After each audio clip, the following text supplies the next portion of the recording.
The digital beep slices through my dreams like a razor. Beep, beep, beep. Access denied. My eyes snap open. The red numbers on my bedside clock read 8:15 a.m., Saturday morning in Austin. Beep, beep, beep. Access denied. The sound comes again, electronic and sharp. My heart lurches from sleepy confusion to alert panic. Someone is at my door. Someone with the wrong code. What the hell? She changed the code. The voice belongs to Bryce, my younger brother. His words slice through the apartment door, vibrating with indignation. I sit up, sheets tangling around my legs.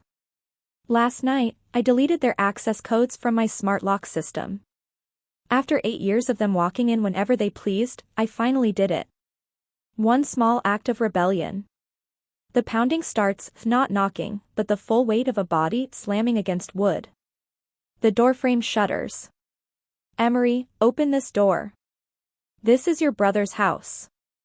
My mother's voice, shrill and commanding.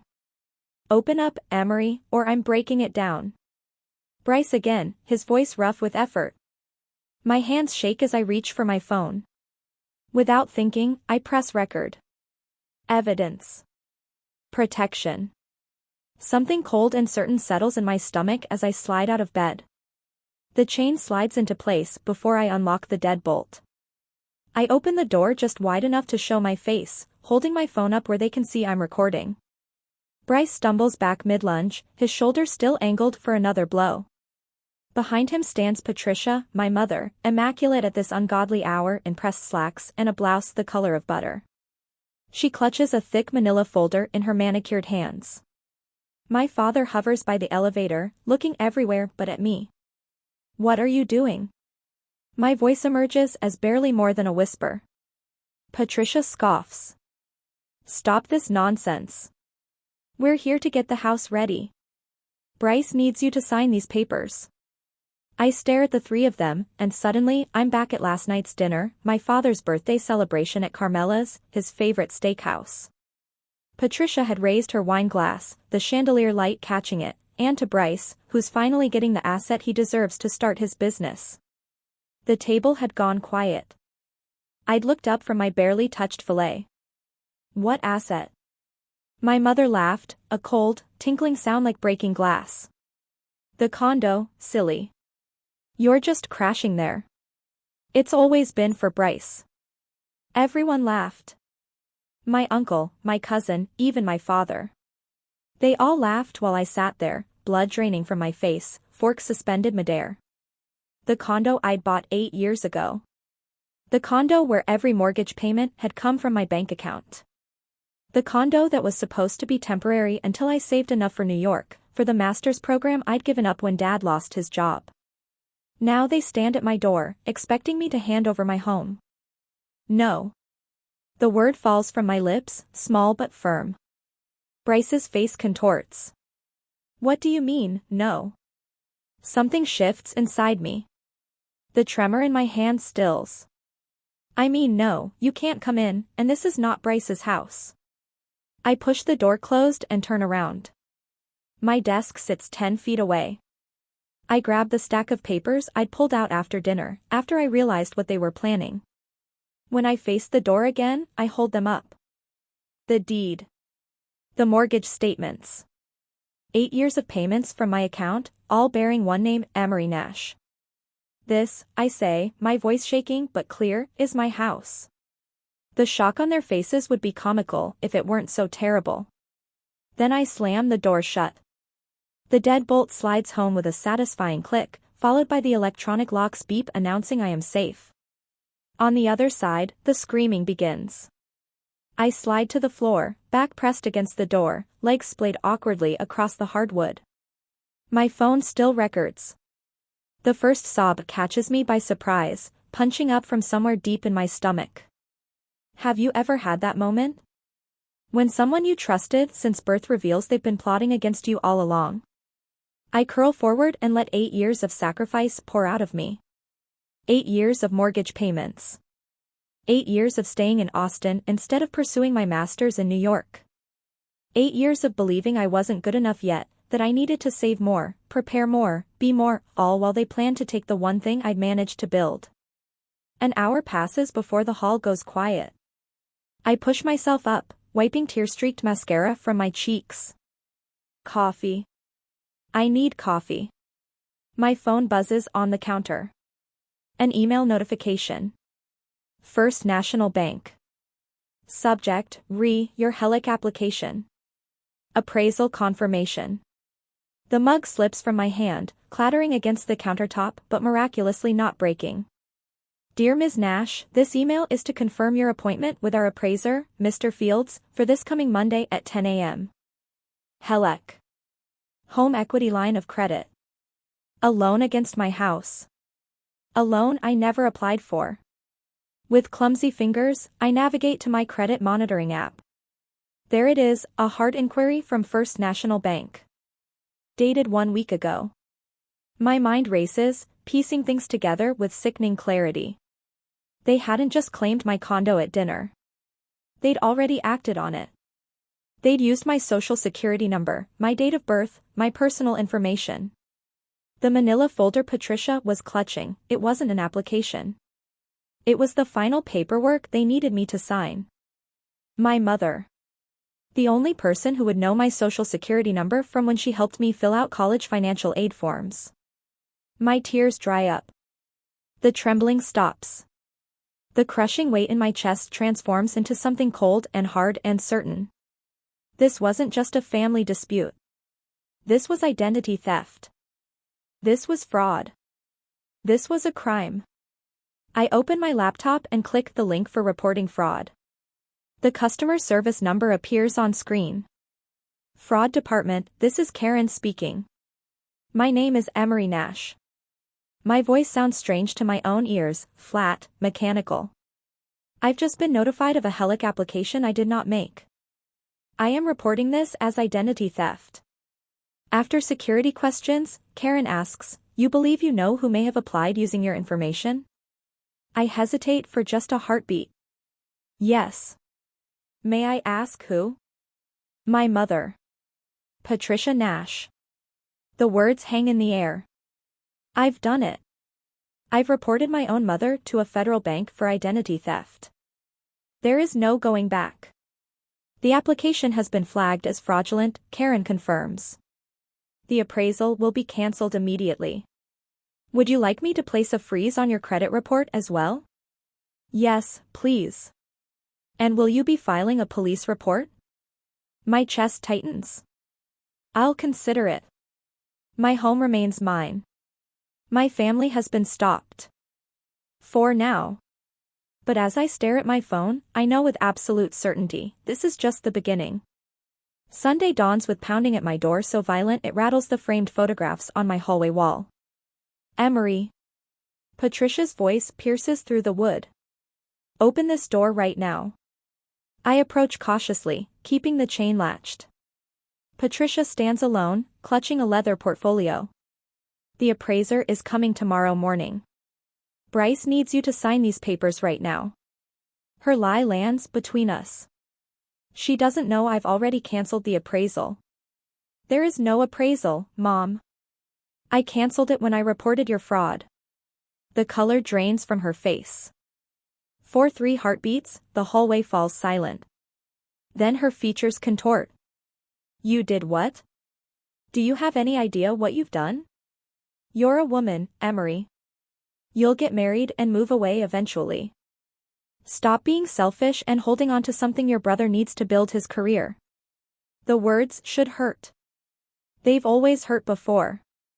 But something has shifted inside me. You taught me that family only matters when they need something from you, I tell her through the narrow opening. Lesson learned, Mom. Thanks. I close the door as she launches into another tirade.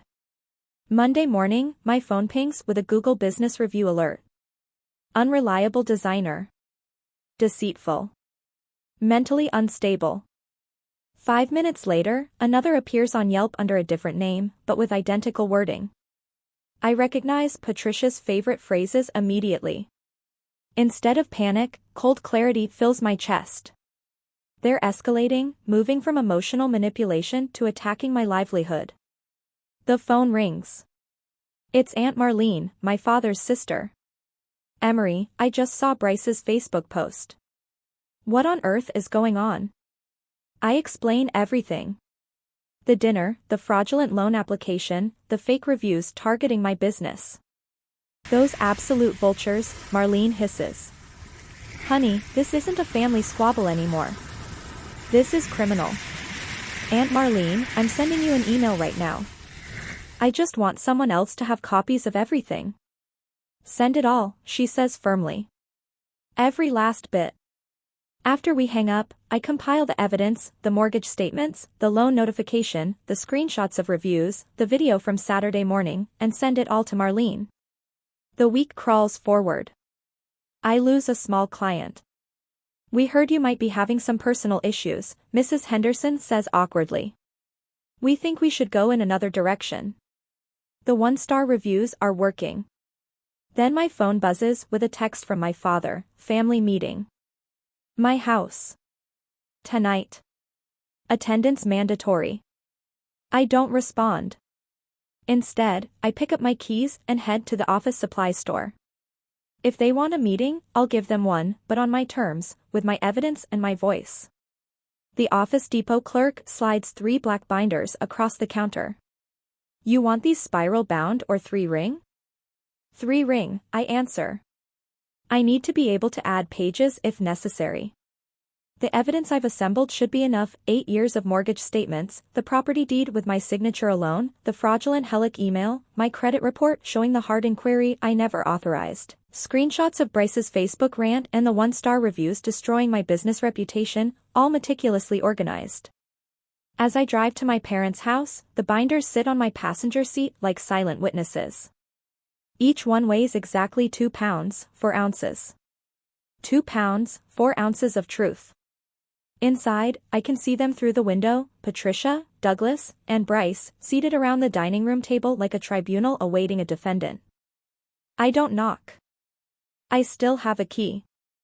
They look up in unison as I enter. You're late, Patricia says. I check my watch. I'm actually 3 minutes early. Douglas clears his throat. Emery, this has gone too far. You're embarrassing this family. You canceled the loan. You upset your mother. We are here to fix this. He taps a stack of papers. You will sign these papers and we will forget this whole thing. The old Emery would have wilted. But the old Emery died when she heard her brother trying to break down her door. I walk to the table, my steps measured. I place a binder in front of each of them, black, professional, identical except for the names printed on the spines. What is this? Douglas asks. It's my answer, I say. Patricia flips hers open first. Her eyes fall on the Hellick email on the first page. Her face flushes red, then drains to chalk white. She snaps the binder shut. You wouldn't dare. Bryce opens his more cautiously. He turns to the section tabbed with his name and finds printouts of his own Facebook post, followed by the anonymous one-star reviews that appeared hours after. Reviews that use his favorite phrases in the exact order he tends to say them. He turns pale. Only Douglas actually reads. He starts with the property deed. His finger traces the signatures, only mine, not his, not Patricia's. He flips to 8 years of mortgage statements. Each one bears the same memo line in my handwriting: future fund payment. He turns to the credit report showing the hard inquiry from First National Bank, dated exactly 1 week before my father's birthday dinner. What is this? He murmurs. That's evidence of identity theft, I say. Someone used my social security number to apply for a home equity line of credit on my property without my knowledge or consent. Douglas looks up sharply. But who would? He stops. His eyes slide to Patricia. Understanding dawns like a cold sunrise. Patricia, he whispers. You used her social security number? The room stills. My mother doesn't apologize. Instead, she bursts into tears, sharp, angry sobs. He's your son. We're going to lose everything. My father stares at her, mouth open. Bryce hunches in his chair, suddenly fascinated by the grain of the table. That's not true, I say, looking at my father. You're not going to lose anything because you never put in a single dollar. I'm the one who lost. I lost my $20,000 future fund for New York. I lost my spot in the master's program. I lost 8 years of my life believing I wasn't good enough, all while I was paying your bills. Douglas flinches. I'm not here to negotiate, I continue. I'm here to inform you. I stand taller. The Helic is dead. The bank has flagged your phone number. Aunt Marlene has a copy of this binder.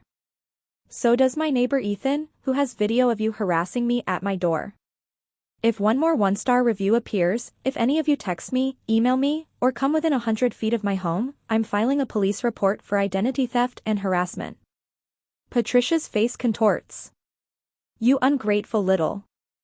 We're done, I say. I don't wait for a response. I turn and walk to the door, my back straight, my steps unhurried. Behind me, I hear my mother's voice, high and desperate.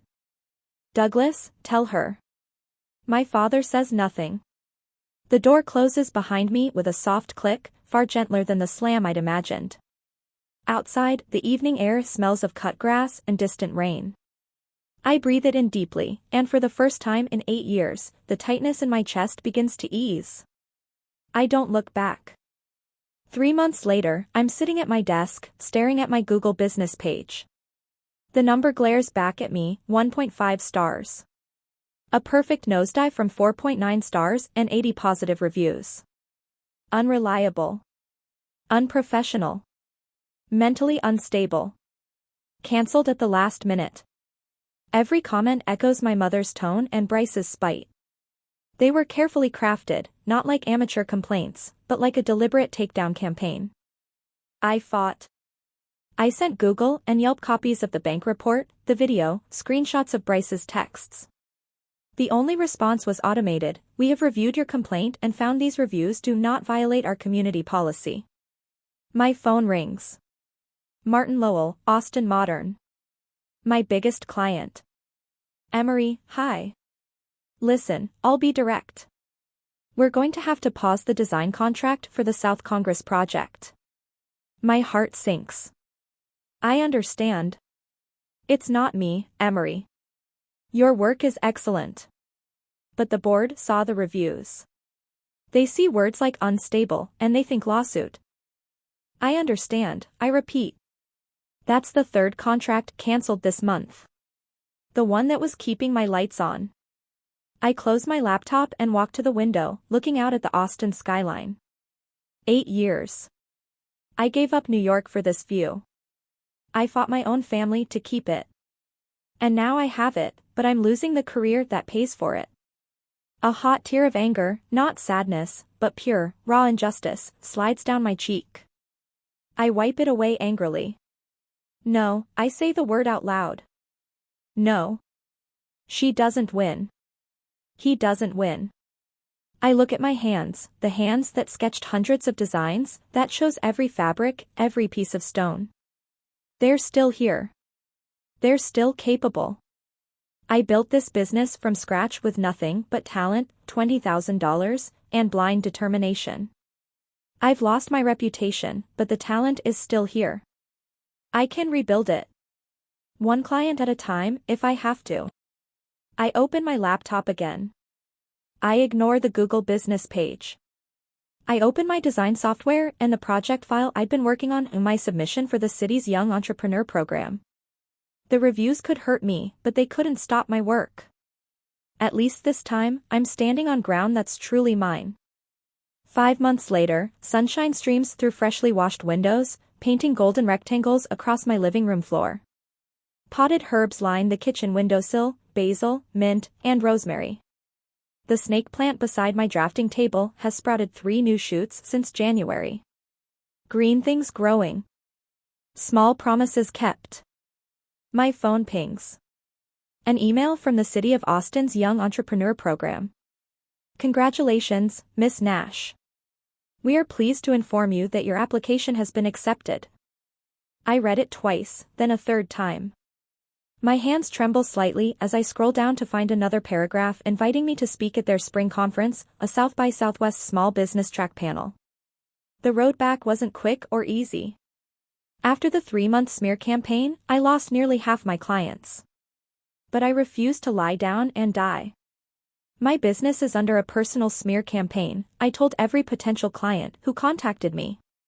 Please judge me on my work. Some walked away. The ones who stayed saw my portfolio and decided it spoke louder than anonymous internet vitriol. Later that week, I stand at the edge of the conference stage, waiting for my introduction. My heart hammers, but it's the clean fear of anticipation, not the dirty panic of those Saturday mornings. Please welcome Austin-based interior designer and entrepreneur, Emery Nash. I step into the spotlight, my burgundy blazer a splash of color.